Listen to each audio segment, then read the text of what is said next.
Solidity is the language we work with when it comes to Ethereum blockchain development.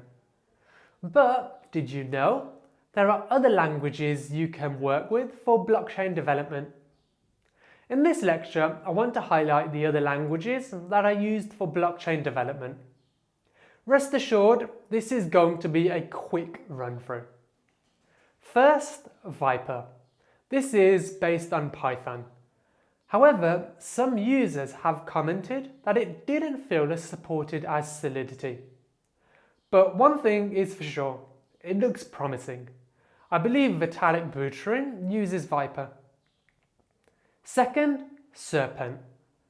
Once again, as with Viper, this is based on Python.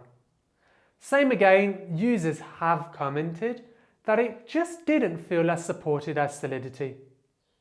With limited exposure to Serpent I've had, I do believe that the code compiles just fine.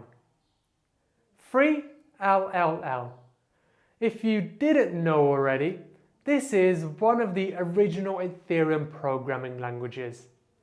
It really does provide an alternative insight into programming with the Ethereum blockchain.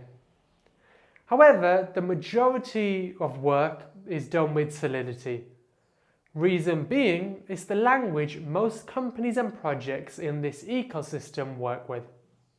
When it comes to employability, as a smart contract developer, your best bet would be with Solidity. So there we have it, this short, to the point lecture on the alternative languages used.